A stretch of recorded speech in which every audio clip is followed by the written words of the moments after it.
Yes, greetings. So, yesterday was Martin Luther King's birthday. I didn't post anything. I should have. I apologize. Um, I just got into my own thing. I had things to do around the house, and I just was focused. And I thought about it, but never got around to it. So, I'm going to post something on Dr. King today. And I've been around for a minute, so I was like in junior high school when Dr. King got assassinated. I remember that day.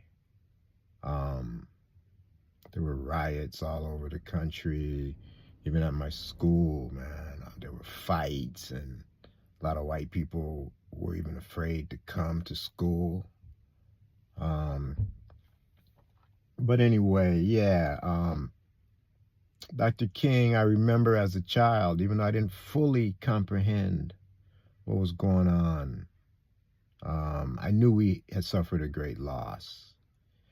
And, before that, it was kind of confusing to me as a child because, growing up around black folks, it was like, it seemed like half of them had love and respect for Dr. King. And it's like a lot of us were like, oh, he's not militant enough. He's like, you know, because he was preaching nonviolence, and a lot of people were like, "Man, I couldn't do that. I couldn't take that beating that was being administered to the protesters." And so it was confusing to me as a youth, but I knew he was an important man.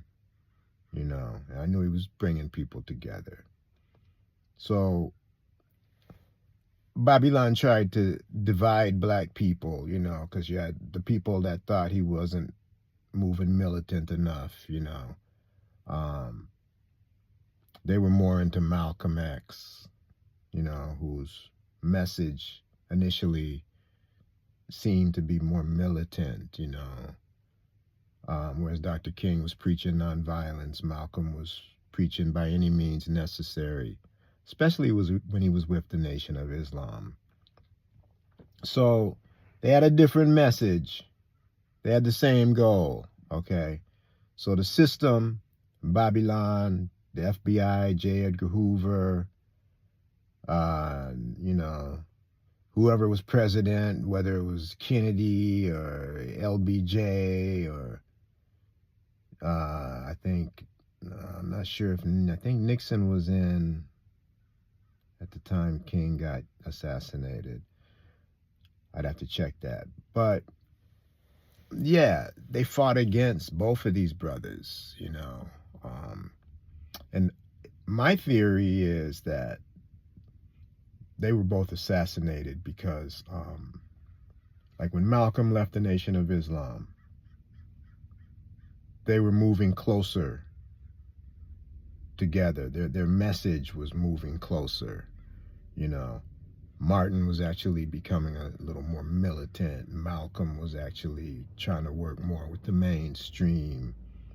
And because you check Martin Luther King's later speeches, including the last one, hey, But like I said, back in the day, white people hated him.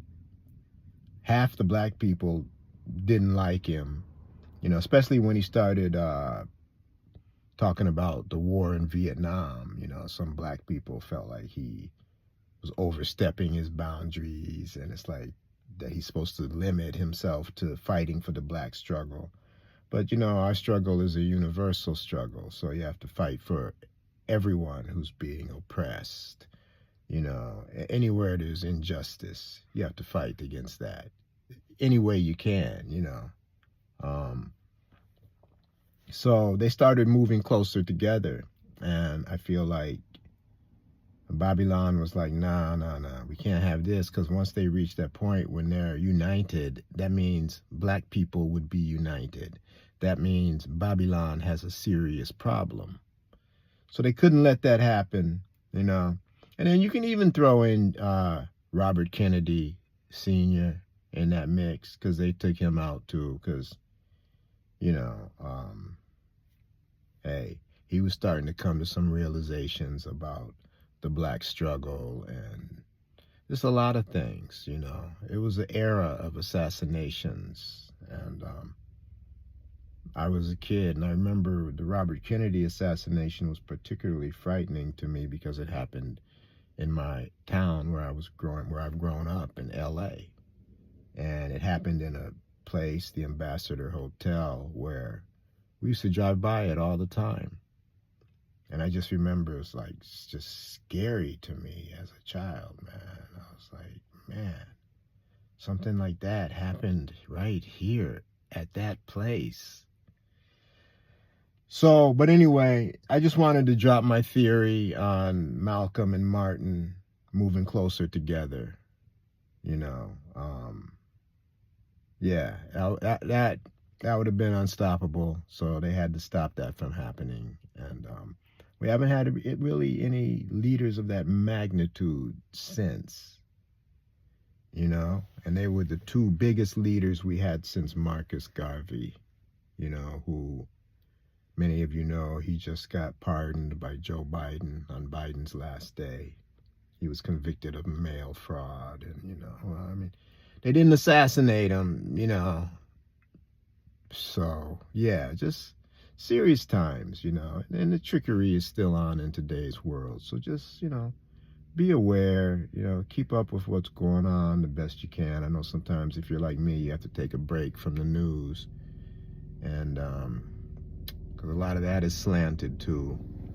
So it's hard sometimes, but yeah, just wanted to say those words about Dr. King and what I remember about him. The Poor People's March, I remember that too. See, when he was dealing with that, when he stepped out of civil rights, he was still dealing with I&I. But when he started dealing with the war on Vietnam and poor people, yeah, they had to take him out, you know. And anyway, all right, love and blessings.